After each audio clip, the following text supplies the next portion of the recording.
I told myself the road wasn't going to be easy, and it certainly isn't. But for some reason, in the back of my mind, I thought it might be.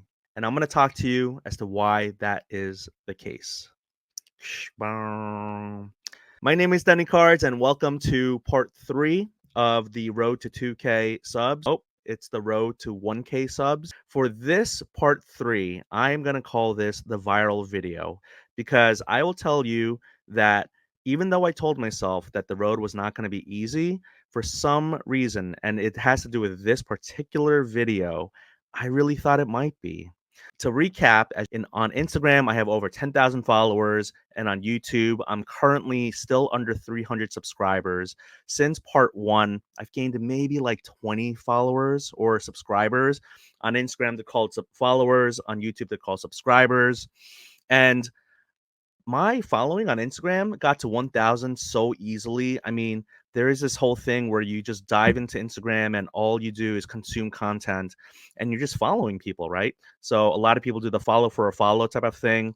Early on in my Instagram content and my Instagram account, didn't show my face. It was just for my cards. And then it just started evolving little by little by little. And so the first 1,000 was really easy. For people who are under 1,000 in Instagram, I might do a video about that in the future, maybe not right now. What I've realized is there's a big difference between followers on Instagram and subscribers on YouTube because Instagram, you're consuming short form content and it's really easy to just follow a bunch of people and just consume micro doses of content continuously, and it's small hits of dopamine.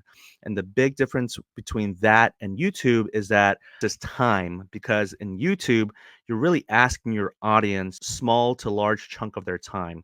Of course, you have YouTube Shorts, which has up to 60 seconds. In YouTube long form, you're almost inviting someone to come hear you talk, to ask them to listen to you for an extended period of time.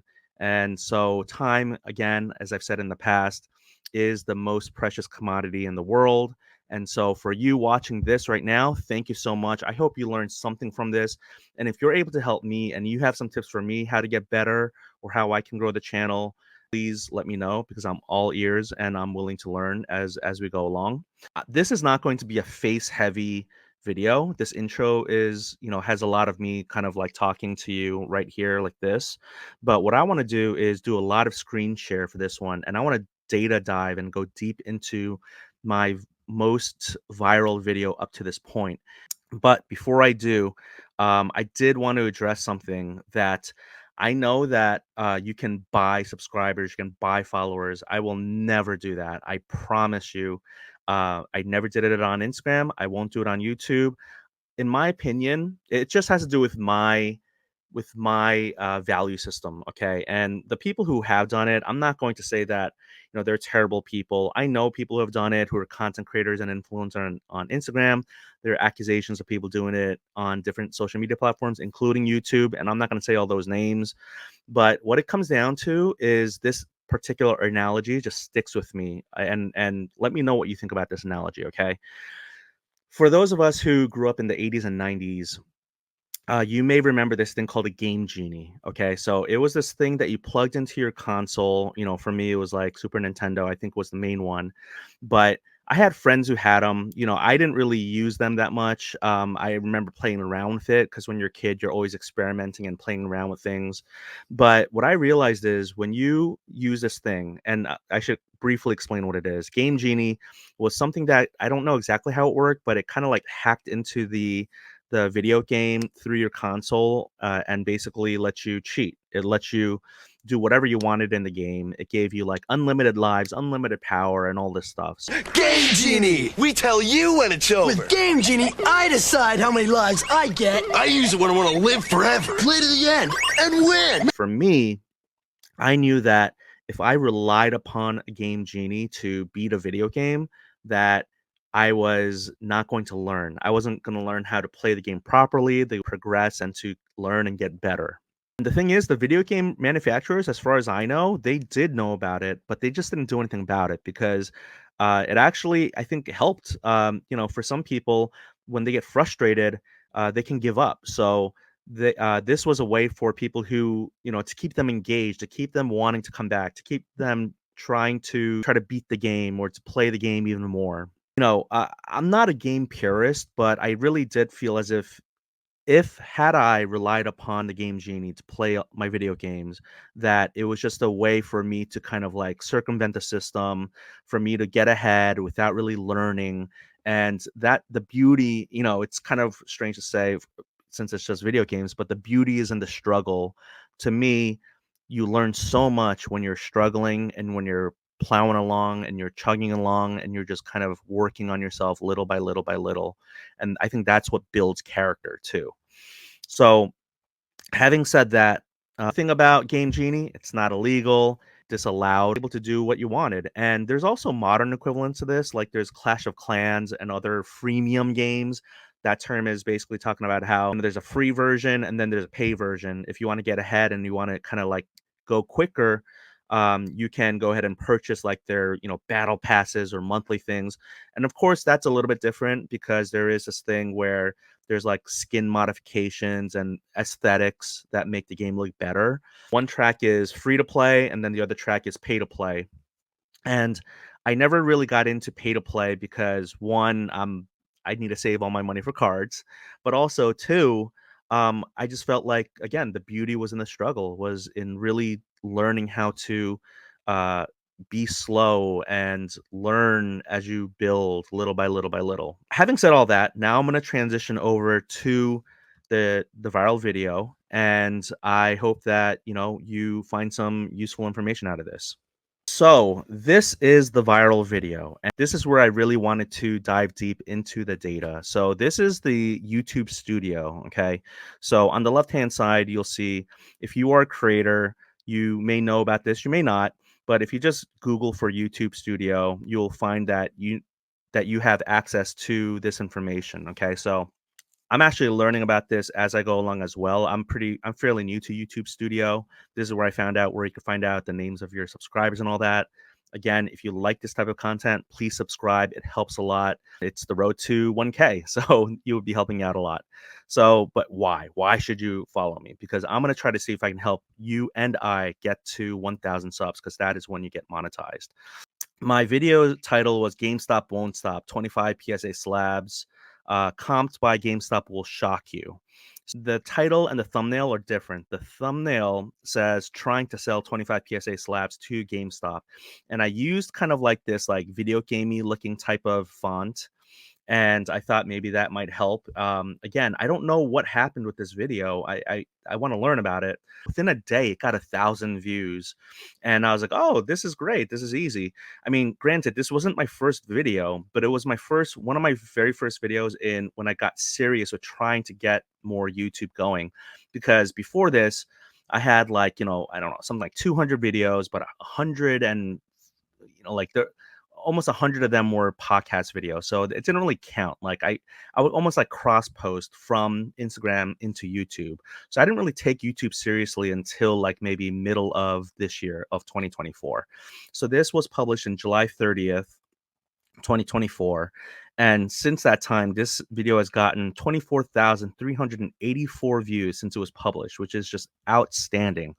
What we can see here is in the last 48 hours, 69 views.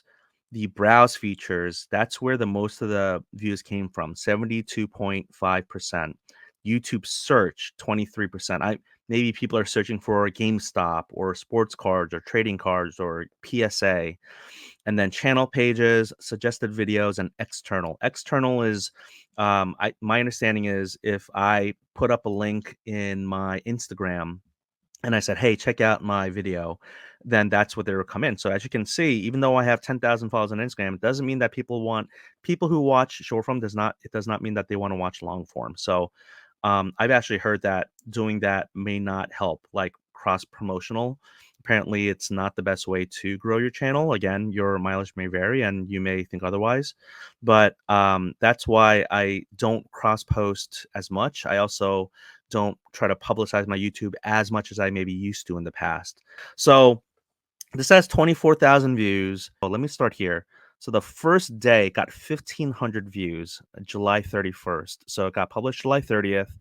By July 31st, it got 1,500 views, which is crazy. It really, like, I don't have any other video, even my card show vlogs, that are close to 1,500 views total. So on the first day, it just kind of like blew up, and then it just kept climbing, and right around here, it went from like 7,000 to in one day 3,000 more to 10,000, and then it kept climbing, kept climbing. I mean, this thing really, I don't know, it just resonated with people. And if you want to watch the video, please go ahead. I might show snippets here just to see top moments and key points. I'm floored by how awesome this was. And when this happened, I'm like, oh my gosh, like I'm gonna get monetized really soon, which was not the case because this was 3 months ago. Watch time, people are watching this pretty through all the way through. 2,000 watch time hours, which is amazing. And I gained 61 subscribers from this video. Again, most of them coming from that, like when it jumped from 7,000 to 3,000, or 7,000 to 10,000. We can click see more, I guess. Um, yeah, I don't know how all of this works, but I see all these like little spikes, almost like a video game where there's like little spikes, watch time hours, impressions, how many times your video thumbnails are shown to viewers, includes only impressions on YouTube, not on external sites or apps. So this was shown to people 237,000 times, and 24,000 of them viewed it. So that's the click through rate. Okay, I've heard about this, the CTR, views per impression. So this measures how often viewers watch the video after seeing an impression. So 7.1. I don't know how good that is, but I think it's amazing that 24,000 people watched it. And so traffic source, uh, what is this? Yellow. Browse features. Okay. Browse features is where it was the most. Again, August, early August, like 2 weeks into the life cycle of this video is when it really blew up. I really don't know what to do with all this data. I love data, but there's just too much, especially while I'm recording myself talking over this. I don't know what to do with all of this data right now. Geography, let's see. United States makes sense. Canada, Australia, United Kingdom, interesting. So it looks like the average view duration was 4 minutes and 39 seconds, and even though this video is like I don't know, 12 minutes long. So I think what I could do if I wanted to is like tighten it up, because after the 4 minute mark is when I get more into the comps. But people liked it enough to keep watching, I guess. So cities, let's see, LA, New York, Chicago, Las Vegas, Philadelphia, Dallas, San Diego. I'm not going to say all these cities, but if you see your city, shout it out in the comments, I guess. Shout out to Jacksonville and St. Louis for 10 views each. This is pretty cool that I did not know that it broke it down this strongly, or this well. Central LA, 11 minutes. That's an outlier that I see. That average view duration, 10 people or 10 views for 11 minutes. That's pretty cool. Where's Virginia in here? Where's my own Northern Virginia? Where's my Virginia folks? They're not even in here. That's strange. Philadelphia. Okay, see, uh, I'm looking for one VA. No VA whatsoever. Okay, strange. Viewer age. So it looks like middle-aged folks was the most, very small in the young adults. Even the older folks, it looks like 32%. And then it's kind of like a nice little bell curve like that. And then I'm not going to get into all this data down here, but is that interesting? I was wondering if it was the older they are, the more average view duration they might have, like attention spans, but it looks like that's not the case. It looks like that's pretty much standard. I mean, very small, 4 minutes, 20 seconds to 4 minutes, 52 seconds. It's not like that much more, I guess. But the watch time hours wise, the bulk is my demographic, which is 35 to 44 and 45 to 54. Which is interesting. I thought it might skew younger because it's talking about GameStop. Viewer gender, I imagine it's going to be mostly men, which it is. Male, 98%. Not much to gain from there. Maybe average view duration. That kind of makes sense to me. Average view duration for females being more than males. I don't know, for some reason that's not surprising. But the watch time hours wasn't that much. And let's see, date. I don't. Oh yeah, this is where it talks about how many. So it really jumped out. Well, I don't know why this doesn't go. Oh, it shows top 50 results. Well, I was wondering why it wouldn't show me the. Let me click by views. August 11th, something happened. I don't know what. August 11th, it shows right there. 2,732 views. Watch time 226 hours. Average view duration 4 minutes and 58 seconds. Something happened this day. I don't know what. I'm happy about it. I mean, I'm happily surprised by all of this. But whatever happened that day, I got to figure it out. But thank you, YouTube algorithm, for pushing it through. There's nothing really I did other than make the video like 2 weeks prior to that, but that's fantastic. If I find out what happened that day, I will gladly share it on this channel for sure. And if you have any ideas, if you feel like you saw something about GameStop in the news that week, or the stock went up and down, like something like that, please let me know. Subscription status, it looks like again, I got 61 subscribers from that thing, from that video alone, but not many people at all. Of course, I mean, this is what it means to be viral, right? Like compared to the number of subscribers, I got a great number of views. Again, like for someone like the bigger channels, like the Sports Card Investor, the videos that get like 50,000 views, like that's not really viral, in my opinion, because they're supposed to, with the number of views, with the number of subscribers they have and the number of views they get on average. Like when one of their videos gets 10,000, 20,000 views, it's almost like they're supposed to. But me with 200 plus subscribers, under 300, I'm not supposed to get over 20,000 views. I'm not supposed to get like, I don't know, over 2,000 views or whatever it is. To me, in my opinion, this is like the version of being hobby viral. This is not viral and internet means like millions and 2 million views. This is for our small total addressable market. This got viral.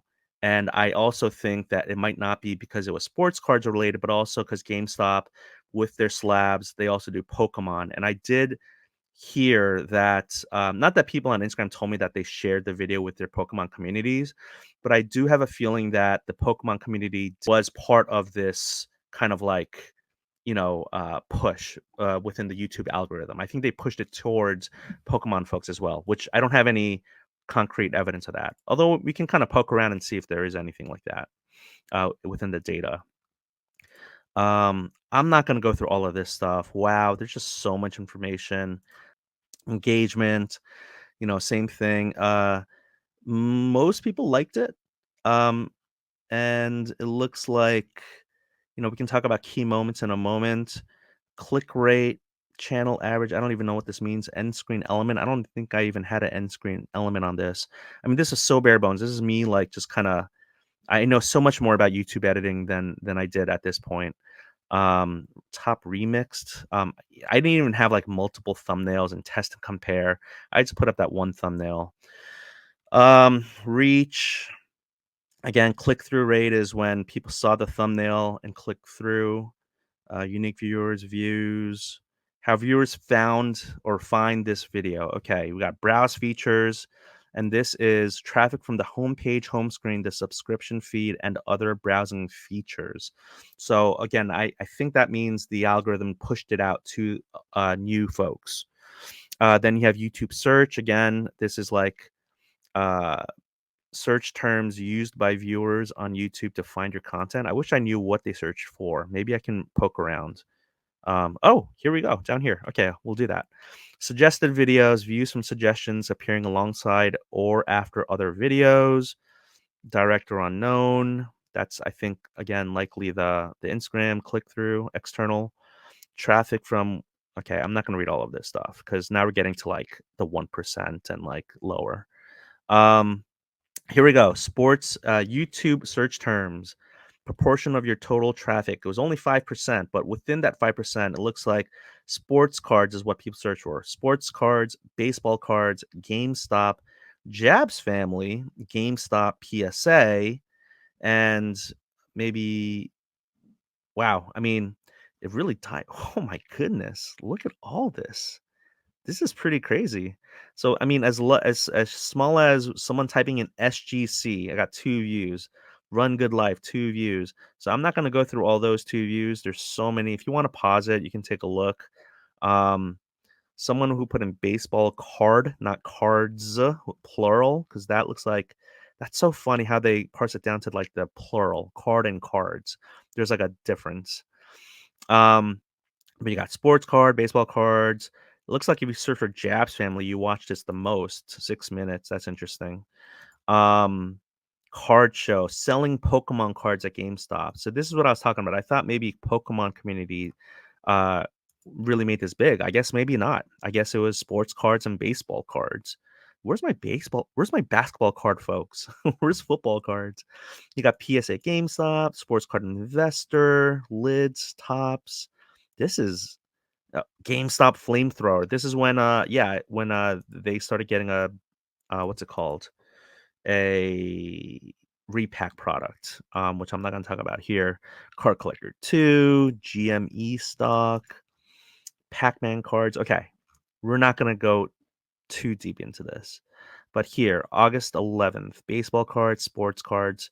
Okay, so those are the main search terms. Sports cards, baseball cards. That's good for me to know. GameStop as well. Let me go to external sites. Again, Instagram is when I push through very small amount, so it might not be worth it for me to promote my YouTube content in Instagram. Google, very small. Gmail, I don't even know what that is. And then Instagram.com, though, interesting. Well, again, very small anyway. So yeah, all good. Content suggesting this video, proportion of your total traffic, small, again, 4.6, but it says, do breakers steal cards? Wow. Reacting to the downtown fiasco. I opened 100. Oh, so these are other people's content. And then at the end, they would suggest my video after someone else's video. That's what it is. So someone wrote, do not sell graded sports cards to GameStop. I'm going to have to find that video. $25,000 blind grading reveal at the National. That's pretty interesting that these are other people's videos. There's not much more I wanted to talk about. I think that I could data dive into this forever. It seems like there's so much data in here. But two more things, and then I'll call it wraps on this part 3. Impressions and how they led to watch time. It says this funnel depicts how many times a thumbnail was shown to viewers on YouTube, which is called impressions, how frequently those thumbnails resulted in a view, which is click-through rate, and how those views ultimately led to watch time. Views and watch times that did not originate from impressions are not included in this report. So it looks like it got pushed out to 237,000 YouTubers or consumers, and there was a 7% click-through rate and 17,000 views from those impressions, and then that led to 1.6 or 1,600 hours of watch time. Okay. So my understanding is this is where thumbnails is important, where the better thumbnails you have, the more they're likely people will click. Maybe this thumbnail could have been better. I don't know, but again, this is me learning on the fly. The final thing is this key moments for audience retention. Now, I think this is where it says average view duration 4 minutes and 39 seconds. Well, I don't even get into, around the 4 minute 39 seconds. I think I'm still kind of like, I don't even get into the comps. The comps happen like, so it's like over here, like I did too much talking. I know I'm accused of that, or I'm told that I talk too much. Yes, I'm long form. So I'm talking too much in the intro. If I could redo this video, I would cut out like 2 to 3 minutes or something like that from the beginning and kind of, I talk about the video games there because I was waiting. I was waiting so long for my turn. But as you can see, as I click through here, you'll see here where the retention dips. So 90, like this is apparently very typical for every YouTuber. Doesn't matter how good your content is, it dips from the beginning. But then what you want to do is see it stabilize and not go through too many dips down dips and valleys. Of course you want ascension, or you want climbing, but 5 minute 19 seconds. I get into the comping right around the 6 minute mark, halfway through this 13-minute video, and I am. Let me look at the top moment. Top moment. That's interesting because this is the time when, again, people are told you can go to GameStop to get cash or credit, and this is when the cashier or the employee was like, "We actually don't carry cash." That was interesting to my viewers, and that's why this was considered a top moment. This is when people paused it or reversed to it. Maybe they reversed back because they were like, "Wait a minute, what did he just say? Did they really not carry cash?" So but again, that wasn't planned. That wasn't formulated. That was just a organic moment that I captured on video. So that's interesting. Let me go to this section. So this is when I talk about one of the most expensive cards, and they didn't have comp for it. I eventually did sell this card, but this is not a surprise to me. I'll show you what, and then I'll explain. So I just showed a Shaquille O'Neal Bowman's Best Atomic Refractor die cut PSA 10, and so this card is like, it's really hard to see from the video here. Actually, I keep forgetting that I can zoom. Why, I gotta do that better. March 2nd, sold for 2,800. I got a 1,500, 500. That was my sale. And so I actually sold this card somewhere between these two numbers. And I don't want to say, but I sold it at Fanatics Fest. But the reason I bring that up is it's no surprise to me because in YouTube, in social media, people just want to see expensive, big cards. And I get it. I mean, those are the cards that get the most flash, the most sizzle. And so I also don't dabble in cards like this. I bought it really low and I was able to sell it for a nice profit, but I'm not going to change my content and chase, several $1,000 cards over and over and over again, because that's just, one, that's not my style, and two, that's not my budget. So as a budget collector, it's great to be able to get, something really nice for cheap, and then, quote unquote, flip it to someone who's really happy to get it at the price they did. But I'm also just kind of like, I can't chase, I can't do I spent $20,000 in a card show, and click here to see how, and all. I can't do that. So that's not going to be my content.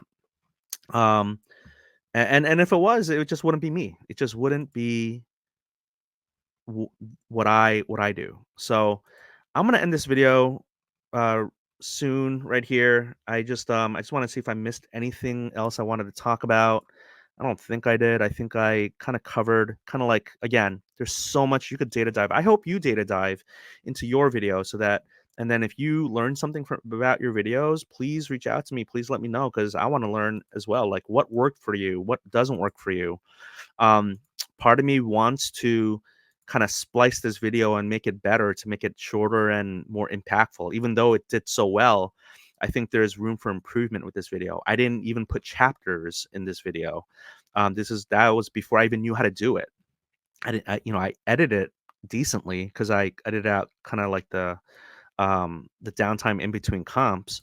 But I could cut this down, and this is only 3 months ago, but I feel like I could cut this down to like 6 minutes and make it more impactful. So maybe I can show you guys that process if you want me to, and if you want me to show you my process in which how I make my YouTube content through CapCut, please let me know in the comments. So I hope you enjoyed this video. Again, this is different from the first two parts. I have been starting to do some more screen share just because I find it interesting, and you already know what I look like by this point. But let me do a closing. All right. So thank you so much for doing that data dive with me. As you can see, there's so much data that you could get into with YouTube Studio. I feel like we just touched the tip of the iceberg, but I didn't want to go through too much of the data. I just wanted to kind of do an overview and kind of see what worked with the video, see what didn't work. Again, it seems like maybe the flashy big cards worked. It seems like maybe moments that were a little confusing, but a little intrigue, curiosity. Again, when the cashier was like, "We don't carry cash," that was an interesting moment. There are some aspects to this video that just were completely organically, you cannot replicate it. I could not do what if I went literally a week later after that window was fixed, the broken window at the front, I would not have had that, catchy hook, that catchy intro. Had the cashier not had, had the cashier had cash, that would not have caught people's interest because GameStops are supposed to have cash. The police officer was there, the comps were there. I didn't know that they were going to give me low comms, right? So all this stuff I think combined to make a video that YouTube that that kept people watching, and that caused YouTube to push it out to more people. So I did publish a second video with GameStop. I'm gonna see how that one does. I do not think it's gonna do anything close to this first video, but yeah, when I got the taste of this virality of this video, I really thought that this road to 1K was going to be easy. It is not going to be easy, but that's okay. I'm going to keep plugging along, and I hope you plug along as well if you're growing your channel. And thank you so much for watching. That's going to be the end of this episode and this video, but there's going to be more to come. So thank you so much. You take care of yourself. Back at it, all I know is mathematics.